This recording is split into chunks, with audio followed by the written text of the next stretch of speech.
Long ago, in the deepest parts of the ocean, twin mermaids Nola and Tala were born. They were the daughters of King Is, the wise and kind ruler of the sea. Nola was gentle, loving the beauty of the ocean, while Tala was strong and fiery, filled with passion. Together, they played among the coral reefs and swam with dolphins, dreaming of the day they would rule the ocean together. Nola, the elder of the two mermaid twins, had always been curious about the world above the ocean. While her sister, Tala, stayed close to their watery home, Nola would often swim near the shore, watching the humans. She was fascinated by their lives, their laughter, and the way they walked on the ground with legs instead of fins. She dreamed of one day being a part of their world. But their peaceful life changed when their father, King Is, remarried a powerful and cruel woman named Queen Imara. Imara had her own dark plans. She wanted the ocean's power for herself. She saw the twins as a threat and began to treat them with hatred and cruelty. When King Is mysteriously passed away, the twins were heartbroken. They didn't know it then, but their father had been poisoned by Imara, who used dark magic to take his life. With their father gone, Imara was free to do as she pleased. She took the throne, ruling the ocean with fear, and treated the twins with hatred and cruelty. Their stepmother, Queen Imara, was nothing like their mother, who had passed away when they were young. Imara was cruel, filled with greed and ambition. She wanted the power of the ocean for herself and saw the twins as obstacles to her plans.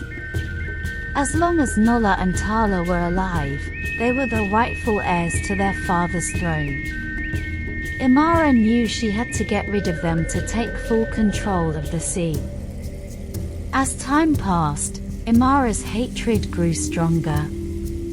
She used dark magic to keep the twins from their full powers. Nola's magic, tied to love and kindness, was weakened, and Tala's anger only made her more vulnerable to Imara's manipulation. The stepmother's plan was simple: destroy their bond as sisters and turn them against each other. With Nola and Tala separated, Imara would finally hold the power she craved. Meanwhile, Nola tried her best to stay out of their stepmother's way. She was gentle and wise, and she had always tried to protect Tala from Imara's wickedness. But after their father's death, the palace became a dark and dangerous place. Nola often felt powerless against Imara's control and feared what would happen to her and Tala if they stayed under the stepmother's rule. Imara, filled with greed and ambition, slowly turned the sisters against each other. She whispered lies into Tala's ear, feeding her jealousy and anger. Your sister Nola doesn't care about you. But Nola loved her sister deeply and could no longer stand the cruelty of their stepmother. Hoping for peace, Nola began to swim closer to the shore, where she found something unexpected: love. One evening, as the sun set and painted the sky in colors of gold and pink, Nola saw him, the fisherman, Adamu. He was working alone by the shore, casting his net into the water. Nola watched from the waves, mesmerized. His gentle movements and the way he smiled at the sea stirred something in her heart. She returned to that spot every day, silently watching him from a distance. One day, while Nola was watching, Adamu spotted her reflection in the water. He looked up and saw her face, barely visible under the surface. Startled, Nola began to swim away, but Adamu called out to her, his voice kind and curious. "Who are you? he asked, his eyes filled with wonder. She hesitated, but something about his gentle nature made her stop. For days, they met at the shore. Nala would rise from the waves, her tail hidden beneath the water, and they would talk. Adamu told her stories of the village, of the sea, and how much he loved the ocean. Nala listened, her heart growing fonder with each word. She had never met a human so kind and caring, and soon, she realized that what she felt was more than curiosity, it was love. But Nala knew the truth. She could never be truly happy with Adamu as long as she was a mermaid. She couldn't walk beside him, live in his world, or grow old with him. Her heart ached with the weight of her secret. As the cruelty of Imara and her sister's anger grew towards her. Then, one night under the light of the full moon, Nala made a choice. She swam to the depths of the ocean, to the ancient place where the magic of the sea was strongest. There, she gave up her tail and became human. Her fins turned into legs, and she walked onto the shore as a woman. When Adamu saw her, he couldn't believe his eyes. The woman from his dreams stood before him, and together, they started a new life in the village. They married, and soon, Nala became a beloved part of the community. But Nala carried a deep secret with her, the secret of her true identity as a mermaid. She was happy, but she always feared the day her past might catch up with her. Long before Nala fell in love with the fisherman and Tala's heart grew cold with jealousy, the two mermaid twins had once lived happily with their father, King Ease, the ruler of the ocean's depths. The king was a kind and wise leader, loved by all the sea creatures, and he cared deeply for his daughters.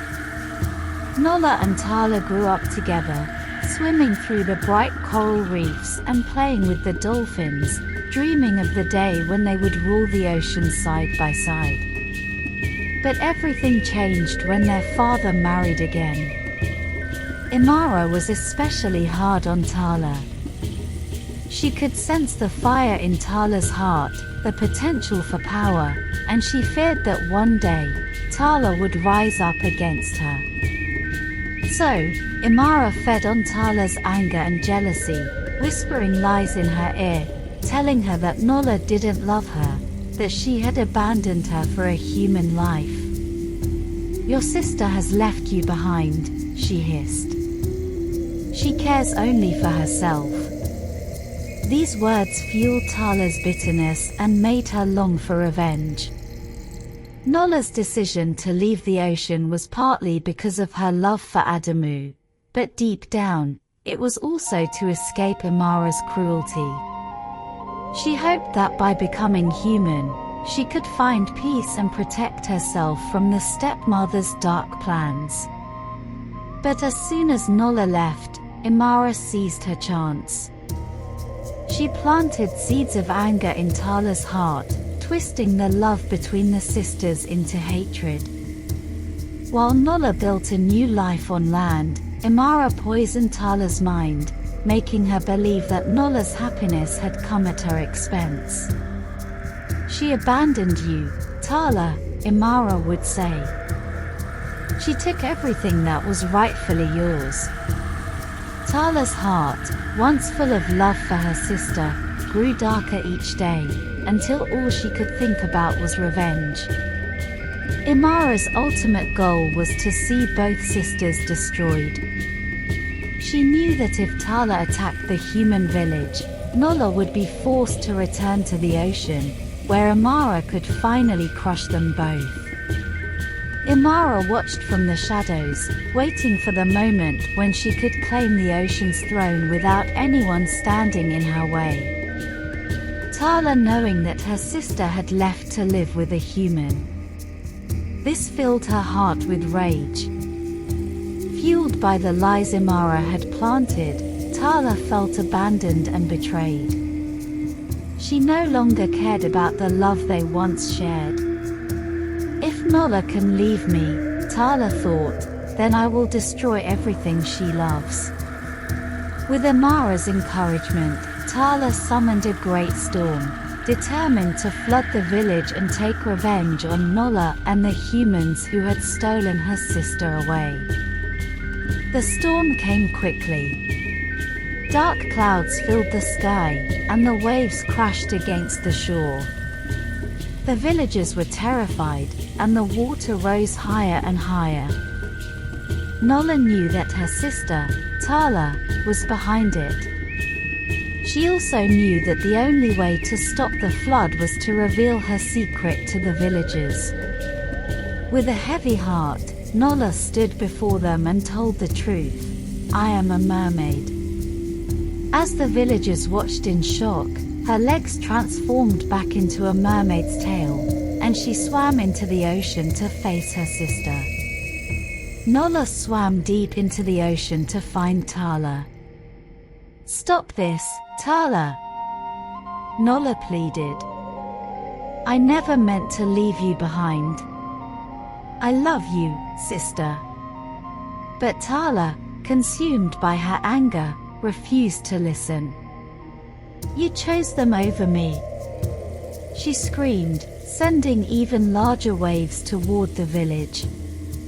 The two sisters battled in the stormy waters, one fighting out of love, the other out of pain. Nala used all her strength to push the water back, stopping the flood and saving the village. But the fight left both sisters exhausted. Though Nala had saved the village, the people no longer saw her as one of them. They whispered behind her back, pointing at her in fear. They no longer trusted her, seeing her as something strange and different. Feeling heartbroken and alone, Nala left the village and returned to the deep ocean, leaving behind the man she loved and the life she had built. When Nala returned to the ocean, she discovered something terrible. Tala had been captured by their stepmother, Queen Imara.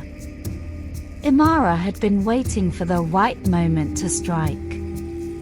Now, with the twins weakened, she planned to take full control of the ocean. Imara had trapped Tala in a dark cave, using her dark magic to drain her powers. Though Tala had once tried to destroy her, Nala couldn't abandon her sister. She swam to Tala's side, freeing her from Imara's grasp. Together, despite Tala's weakened state, the sisters fought their wicked stepmother. The battle was fierce, with Imara using every bit of her dark magic to stop them, but Nala and Tala, fighting side by side, were stronger than she expected. With one final strike, the sisters defeated Imara, breaking her hold on the ocean forever. With Imara gone, peace returned to the ocean.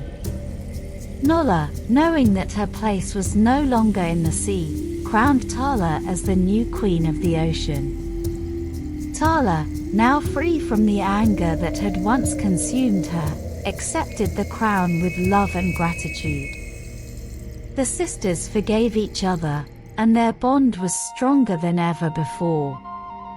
After the battle, the sisters returned to the surface, where Nala was reunited with her fisherman husband, Adamu, and their children.